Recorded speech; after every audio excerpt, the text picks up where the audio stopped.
You're a 168 fighter, and I know it sounds crazy, but if he were to like turn around and be like, "Hey, yeah, I'll fight David," yeah, I'd be dope. I have a lot of respect for Terence Crawford, and just because I want to fight, if we would fight, doesn't mean we have hard feelings for each other. He's definitely a great fighter. I'd love to fight him. I need to get.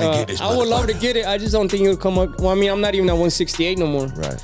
But I mean, I would love to fight Crawford, or even spar. I would love to spar Crawford. When you see a tweet that says, "Hey, can you make 168, David from Turkey?" Can he still make 168? You seeing him now training at second fight at 175? Yeah, I think he's super young still. I think definitely, I don't think, it would be a little bit hard, but I think he could definitely do 168. We didn't move to 175 because of the weight. We moved because... Terence Crawford versus David Benavidez is the matchup fans everywhere are talking about.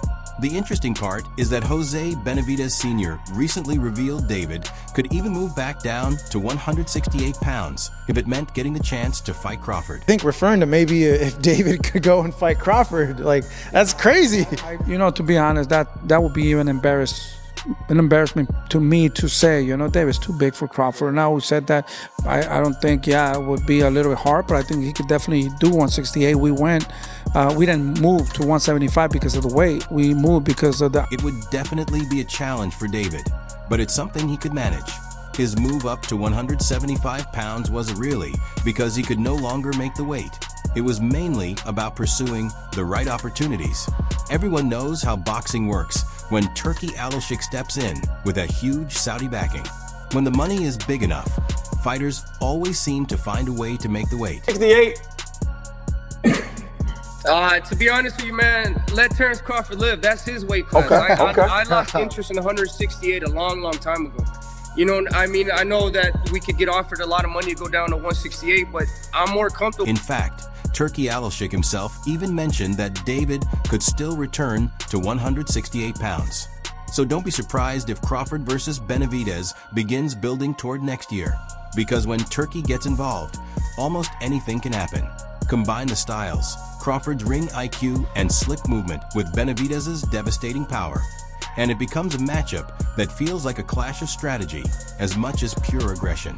When we think about anybody at 168 outside of Canelo, the first name that comes to anybody's mind is David Benavidez. What about the potential for a fight like that? Oh, like I said, man, that's a big dude. You know what I mean? He ain't even at 168. When you look right now, it's at 175, yeah.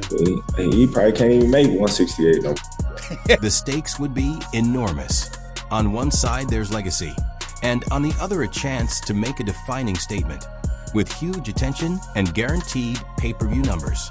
If promoters succeed in putting this deal together, expect intense training camps, strict weight preparation, and a fight night no boxing fan would want to miss.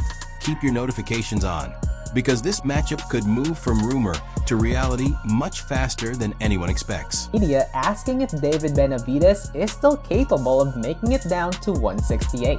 Now, we're not sure if this little tease that Turki made was targeted as a hint for a future fight between Crawford and Benavidez, or Canelo versus Ben. And just when everyone was buzzing about Crawford versus Benavidez possibly happening next, Blue Blood Sports TV stepped in with a reality check for David Benavidez.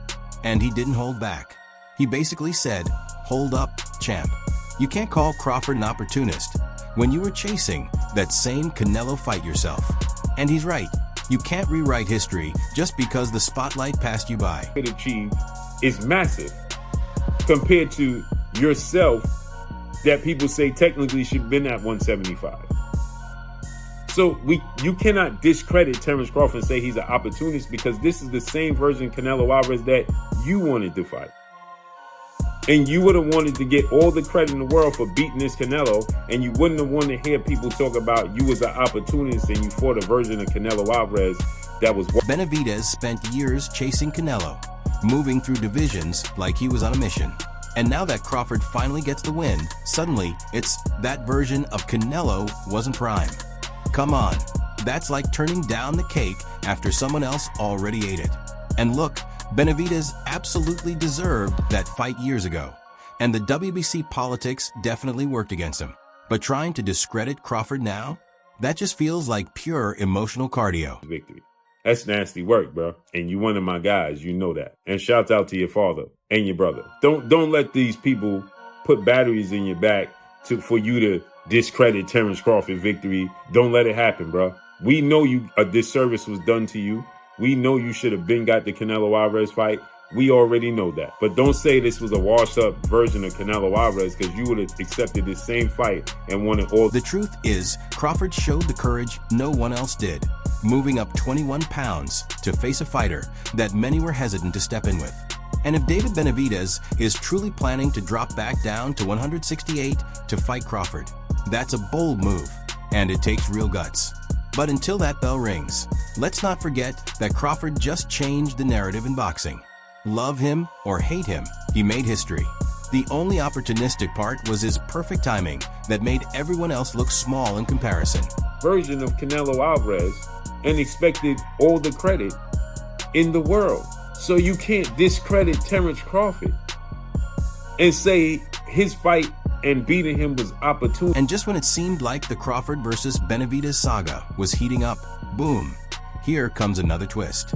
Reports say Team Crawford is asking for $100 million for Bud's next fight.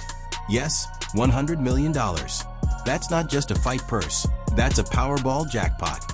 We all respect Bud, but at that price, he might as well be fighting Thanos, because unless Turki Alalshikh starts printing money in Riyadh, who's really signing that check? What Bernie of Team Crawford said, right? He says, quote, "I think Terence Crawford is done. If it ain't $100 million to go down and fight those guys like Janabek, Edislandi Lara, and Carlos Adames, let them guys do all the hard work." $100 million? What you think you got? Kelsey Grammer? Chelsea Clinton? But let's be real. This move is Crawford basically saying, I've conquered boxing. Now pay me like a legend. And I get it. Crawford just dismantled Canelo, making him look like he was buffering in 4K. Naturally, he feels untouchable. But when names like Janbek and Carlos Adams come with a $100 million price tag, that's no longer boxing. It's premium fantasy mode. Still, you have to respect the confidence. Bud is saying, if I step back in the ring, it's either generational money or I'm enjoying generational wealth.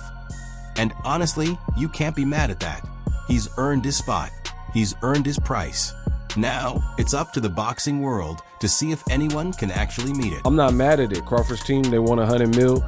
You know, Crawford needs $100 million to perform or to get back in the ring, or he might retire. Then, in my opinion, if that is your real asking price, you might have to retire, because no one needs to see a Canelo rematch. And fights like Lara, Janabek, and right after Crawford dropped that $100 million bomb, he went full story mode about how the Canelo fight idea even started. And this part is wild. It wasn't some random money grab. It was Bill Haney. Yes, Devin's dad literally planted the Canelo seed before Crawford even faced Spence. Picture this, Crawford's in the gym, and Bill walks up like, forget Spence, Bud. Go after Canelo. Crawford thinks, man, that dude's huge. Fast forward a bit, he sizes him up again and realizes, wait, we're the same height. That's when the light bulb clicks. It was after. No, this is before. Crawford Spence won. He said, man, don't even chase, stop chasing Errol Spence. He was like, man, the guy to focus on chase is Canelo. Really? He was like, man, you can beat him. He was like, man, Spence, Canelo. And honestly, that's Crawford's brilliance. He doesn't act on ego, he acts on belief. He broke down Canelo's game like he was writing a thesis for a championship. You can see how Bill Haney's suggestion planted a positive seed in his mind. And when Canelo's camped out at him saying Crawford doesn't sell, Bud's response was classic. Cool, then don't say my name. I'm the ticket now. That calm, measured tone, that's vintage Crawford. But underneath, you know someone's about to get handled in the ring. I mean, I'm like, all right, we the same height, same around the same size. Like, he a little thicker, okay. I'm starting to look into it now because he already planted the seed, but now I'm like looking into it. Like, let me see what Bill talking about. Bill look See at now, what he see. So I'm, oh, okay. This is what he talking about. Cause he like, man, he's not a big dude. He just kept saying he's not a big dude and you can beat him. And then when I looked into it, I'm like, damn, Bill right. Yeah. And just when you thought the Canelo story was wild, The behind-the-scenes details take it even further.